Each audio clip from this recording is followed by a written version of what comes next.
चांद और मंगल फतह के बाद इसरो ने दुनिया को ये क्या दिखाई दिया? सिर्फ 510 सेकंड में पूरा अंतरिक्ष नाप देगा भारत का ये महाबली रॉकेट। अब तक जिसकी तकनीक तक नहीं थी भारत के पास, बना डाला ऐसा रॉकेट। दुनिया की ताकतवर एजेंसी नासा ने कहा, इसरो है दुनिया की पावरफुल एजेंसी।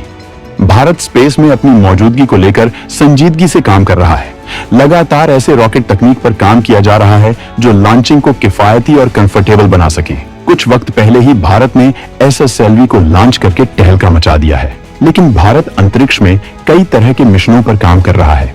जहां वो एक तरफ सैटेलाइट लॉन्चिंग के लिए तकनीकियों को अत्याधुनिक बना रहा है, तो दूसरी तरफ वो स्पेस टूरिज्म या भारी अंतरिक्ष यान और स्पेस विजिट के प्रोग्राम पर काम कर रहा है। इसी प्रोग्राम के तहत भारत ने एक जबरदस्त रॉकेट तैयार किया है जो बेहद कम वक्त में अंतरिक्ष यान को स्पेस तक पहुंचाएगा। ये किफायती होने के साथ साथ सटीक काम भी करेगा क्योंकि इसे रियूजेबल तकनीक से लैस किया गया है। ये स्पेस तकनीक में भारत का बहुत बड़ा अचीवमेंट है। वहीं भारत के एक निजी स्टार्टअप ने रूपक लॉन्च व्हीकल तैयार करके स्पेस तकनीक में जलवा कायम किया है। इन दोनों तकनीकियों के जरिए भारत को क्या फायदा होगा, इसे हम वीडियो में बताने वाले हैं, तो इसे आखिरी तक देखिए। इसरो ने तैयार कर लिया रियूजेबल स्पेस टूरिज्म रॉकेट।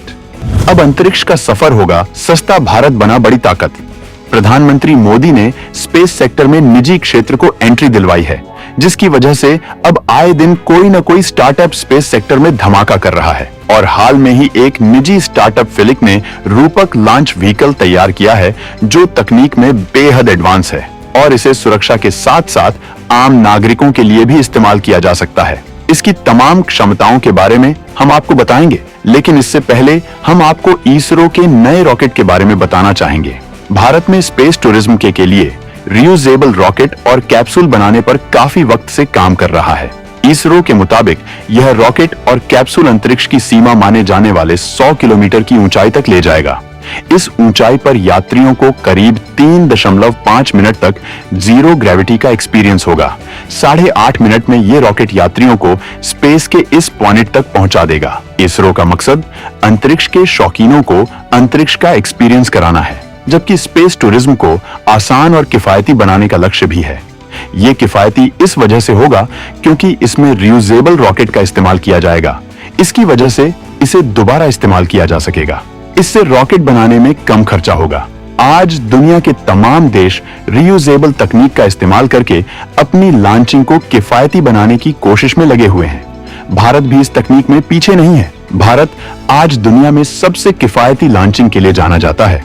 इसी वजह से भारत को लोकल से लेकर पश्चिमी देशों के भी ऑर्डर मिल रहे हैं। लेकिन भारत ने जिस रियूजेबल स्पेस टूरिज्म रॉकेट को अभी बनाया है, उसका मकसद अंतरिक्ष के टूरिज्म से है। भारत गगनयान और स्काई लैब जैसे मिशन पर काम कर रहा है। इसके लिए बड़ी तैयारियां की जा रही हैं। इसी से इंस्पायर होके इस तरह की तकनीकियों को विकसित किया जा रहा है। ये स्पेस में भारत की बढ़ती ताकत को दिखाता है। इस स्पीड से काम करने पर भारत जल्द ही स्पेस में सबसे आगे पहुंच जाएगा। भारत की स्पीड इस मामले में पहले ही अमेरिका, चीन को बेचैन किए हुए है। अगर हम रियूजेबल तकनीक की बात करें तो इससे पहले भी भारत ने अपना पहला रियूजेबल हाइब्रिड रॉकेट RHUMA-1 भी लॉन्च किया था। इसे तमिलनाडु के स्टार्टअप स्पेस जोन इंडिया ने मार्टिन ग्रुप के साथ मिलकर बनाया है। इस रॉकेट को मोबाइल लॉन्चर की मदद से लॉन्च किया गया था। वहीं भारत के एक दूसरे स्पेस स्टार्टअप फिलिक ने रूपक लॉन्च व्हीकल लॉन्च किया है, जो सुरक्षा के लिहाज से बेहद खास है। रूपक सेना और सिविलियन दोनों के लिए करेगा काम। स्टार्टअप ने किया अत्याधुनिक तकनीकियों का इस्तेमाल। स्पेस फिलिक प्राइवेट लिमिटेड ने जिस लॉन्च व्हीकल को बनाकर तैयार किया है, वो सेना और नागरिकों दोनों की मदद कर सकता है। कंपनी ने इसमें शक्ति इंजन, विभू इंजन और GP300 तकनीक का इस्तेमाल किया है। आज भारत के अंदर स्पेस सेक्टर के लिए निजी स्टार्टअप इतने मजबूत हो चुके हैं कि वो अत्याधुनिक तकनीकियों से लैस रॉकेट और सैटेलाइट बनाने में सक्षम है। ये दुनिया को दिखाता है कि भारत आज तकनीक में कितना आगे जा चुका है। भारत का लक्ष्य अब ऐसे ताकतवर रॉकेट बनाना है जो भारत को चांद और मंगल से भी आगे तक लेकर जा सकें। इसरो इस मकसद से तेजी से काम कर रहा है और भयंकर भारी क्षमता वाले रॉकेट बनाने में लगा हुआ है, जिससे कि वो अपने विशाल स्पेस मिशंस को कामयाब कर सके। सूर्य NGLV एक ऐसा ही रॉकेट है। इस रॉकेट में इतनी दमदार तकनीकियों को इनबिल्ट किया जा रहा है कि इनके तगड़े कॉम्बिनेशन को देखकर नासा के साथ साथ चीन की भी नींद हराम हो जाएगी, जबकि स्पेसएक्स भारत की ताकत के आगे सरेंडर कर देगी, जिसे अभी भी इसरो छोटे सैटेलाइट के बाजार में काफी चुनौती दे रहा है। अमेरिका की तमाम कंपनियां अब स्पेस के मामले में अमेरिका के विशाल इंफ्रास्ट्रक्चर को छोड़कर भारत का रुख कर रही हैं, जबकि भारी सैटेलाइट के लिए खुद भारत को स्पेसएक्स पर डिपेंड रहना पड़ता है। इसी वजह से भारत ने अपने खुद के बेहद ताकतवर रॉकेट को बनाने का फैसला लिया था और अब इसकी डिजाइन और मॉडल तैयार कर दिया है। आने वाला वक्त अंतरिक्ष का है। दुनिया की हर फील्ड अंतरिक्ष पर डिपेंड करेगी, यहां तक कि कृषि भी इस ताकत पर निर्भर करेगी, जिससे सही मौसम का पूर्वानुमान करके ही फसलें उगाई जाएंगी। भारत दुनिया में महाशक्ति बनना चाहता है, जबकि चीन जैसे दुश्मनों को भी जवाब देना चाहता है। इसके लिए यह बेहद जरूरी है कि वो अंतरिक्ष में सबसे आगे जाए और इसरो इसके लिए कमर कस चुका है। भारत इसी वजह से न केवल अपना अंतरिक्ष स्टेशन तैयार कर रहा है, बल्कि वो हर तरह की स्पेस तकनीक में आगे जा रहा है। चांद पर भारत चीन को पीछे छोड़ रहा है और हर बार एक नया शोध करके दुनिया को चौंका देता है, जबकि भारत दूसरे ग्रहों पर भी शोध के लिए तैयारियां बना रहा है। भारत के स्पेस में बढ़ते कदम दुनिया को ये दिखा रहे हैं कि भारत चुपचाप दुनिया की बहुत बड़ी ताकत बनने जा रहा है। टारगेट बनाकर काम करने की वजह से ही आज भारत में सैकड़ों स्टार्टअप स्पेस सेक्टर के लिए काम कर रहे हैं, जबकि लगातार इनकी तादाद में इजाफा हो रहा है।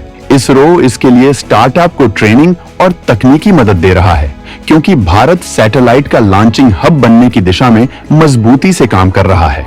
सैटेलाइट लॉन्चिंग में कंपटीशन लगातार बढ़ रहा है। भारत इसके लिए तैयार है।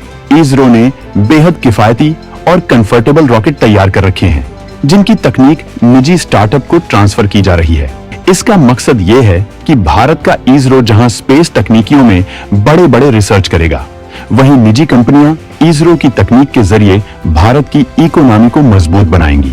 SSLV इसी मकसद से लॉन्च किया गया था। SSLV की तीसरी विकास उड़ान के बाद ही इसरो चीफ सोमनाथ ने घोषणा की थी कि प्रक्षेपण वाहन का विकास पूरा हो गया है और रॉकेट बड़े पैमाने पर प्रोडक्शन के लिए निजी उद्योगों को ट्रांसफर करने के लिए तैयार है। अब तमाम कंपनियां इसरो से तकनीक लेकर खुद प्रोडक्शन करेंगी, जिससे इसरो सैटेलाइट लॉन्चिंग की भीड़ को कम कर सकेगा। स्पेस फिलिक प्राइवेट लिमिटेड जैसी कंपनियां जो रूपक जैसे लॉन्च व्हीकल लॉन्च कर रही हैं, ये स्पेस की दिशा में भारत के इसी मकसद को पूरा करता है। तो दोस्तों, भारत के रियूजेबल स्पेस टूरिज्म रॉकेट और रूपक पर आपका क्या कहना है, कमेंट में जरूर बताएं।